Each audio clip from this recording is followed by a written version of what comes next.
he's not saying that what Epstein did is a hoax. It's a terrible, unspeakable evil. He believes that himself. When he first heard the rumor, he kicked him out of Mar-a-Lago. He was an FBI informant to try to take this stuff down. The president knows and has great sympathy for the women who have suffered these unspeakable harms. It's detestable to him. Yeah. Donald has great sympathy for the women he is basically calling liars. Sure. For reasons we are going to have to grapple with at some point, our society has always allowed people, men in particular, like Donald and Jeffrey Epstein, to operate with impunity, regardless of how egregious their behavior is, simply because of their wealth, their power, and their connections. Donald has spent decades perpetuating a myth about himself that he is a tycoon, that he is a savant, that he is a successful businessman, even though none of that is true. Now, of course, that myth was generated by my grandfather, and it was successful not simply because my grandfather spent so much of his wealth, power, and connections protecting Donald, but because in the 80s in particular, the New York media and the banks decided to buy into and then perpetuate that myth themselves. Because Donald, as it turns out, was actually not at all as advertised, he had to basically threaten people or sue them or fail to pay them in order to make it seem that he was more powerful, richer, more successful than he really was. When it comes to Jeffrey Epstein, though, there's a slightly different dynamic at play. We know that Donald will never take responsibility for anything he's done wrong. That would be extraordinarily time consuming for him. But in this instance, his refusal to take responsibility for his relationship with Jeffrey Epstein, or the fact that he promised his base something he has no intention of giving them, which is to say, the truth of what's in the so-called Epstein files, we can intuit that it's quite obvious Donald is hoping, by going back on his word, by refusing to take any responsibility, he's going to try to get away with it, just as he always has in the past. But what is it?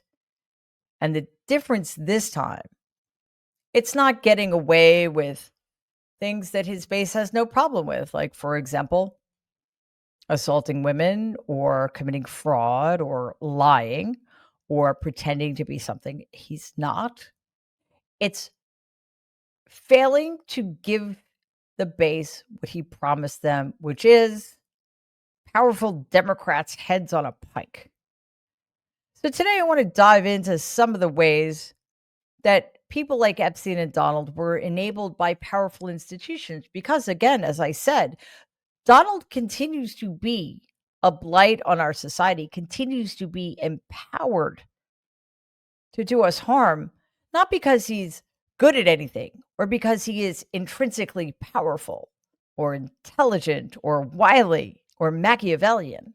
It's because he has been propped up from day one by people and institutions more powerful than he is, who have a vested interest in his success because why? They benefit from it. My grandfather, the New York media, the tabloids in particular, the banks, NBC, the Republican Party, Vladimir Putin, Saudi Arabia, on and on and on. And all of this, by the way, we need to remember is being allowed to continue because of the complicity of the fascist Republican Party. The New York Times recently released an investigation into how Jeffrey Epstein got away with everything he did. He was a sex trafficker of girls and young women because of his extreme wealth. This continues to be a trend in America. As it turns out, JPMorgan, the massive, powerful financial institution with which Epstein did much of his banking, was one of the most complicit in letting him get away with his crimes. The gist? Well, the Times reports, quote, bank officials for more than a decade were anxious about Epstein's prolific wire transfers and cash withdrawals.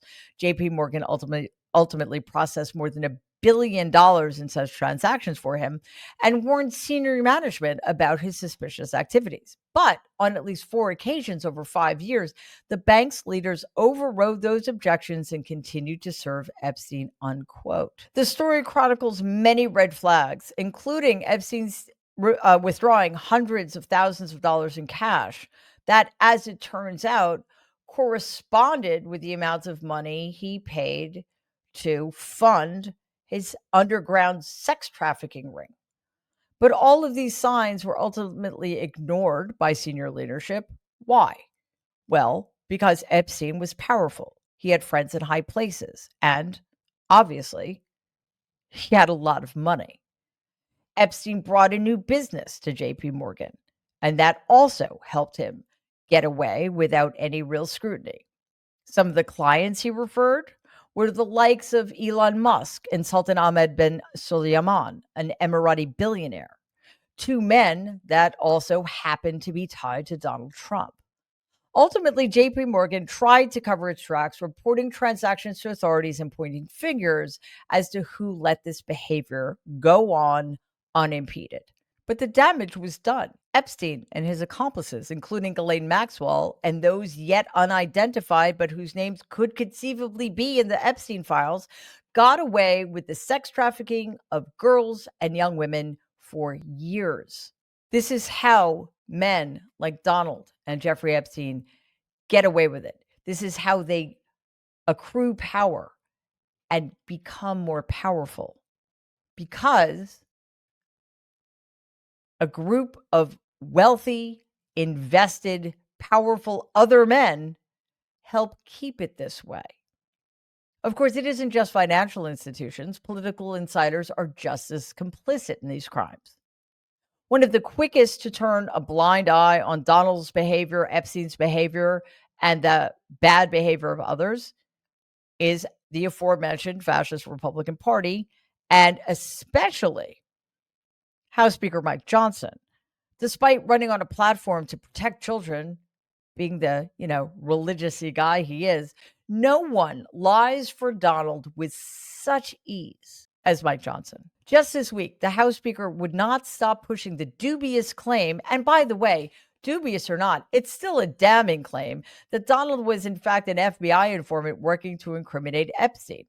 Why is that damning? Well, it suggests that Donald knew everything Jeffrey Epstein was doing, but kept that information close to his vest until handing it over to the FBI served him in some way.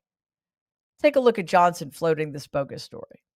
It comes He is across as horrified. calling the whole thing a hoax. It's been misrepresented. He's not saying that what Epstein did is a hoax. It's a terrible, unspeakable evil. He believes that himself. When he first heard the rumor, he kicked him out of Mar-a-Lago. He was an FBI informant to try to take this stuff down.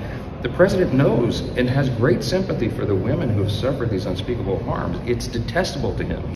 Yeah. Donald has great sympathy for the women he is basically calling liars. Sure. Johnson attempted to push the story for days, suggesting it was common knowledge that Donald had been an informant for the governor years back. That isn't true. Johnson is suddenly taking this all back. Why? Well, because, again, as I said, none of it's true. But perhaps somebody finally convinced Johnson that suggesting that Donald was an FBI informant makes him look terrible. And it makes it very, very difficult to sell us on the idea that Donald is somehow an honorable person. And if anybody believes that after everything we know, well, shame on you. An amended statement from Johnson's office reads, quote, "The speaker is reiterating what the victim's attorney said, which is that Donald Trump, who kicked Epstein out of Mar-a-Lago, was the only one with more than a decade ago willing to help prosecutors expose Epstein for being a disgusting child predator," unquote. Really? You're still going to try to push the fallacy that Donald was some great whistleblower in the Epstein situation, instead of being the man who sent this lewd drawing to his best friend on his 50th birthday. We cannot allow any of this to be swept under the rug. We cannot allow Donald to get away with lying to his base, with covering up whatever is in the Epstein files, or with the enablers like Mike Johnson, who are perfectly happy, for reasons I do not begin to understand, with helping Donald with his cover-up. Continuing to allow people like this to get away with it is exactly how we get into these situations, and it is exactly why girls and young women continue to be victimized by these despicable, wealthy, powerful, connected, and complicit men.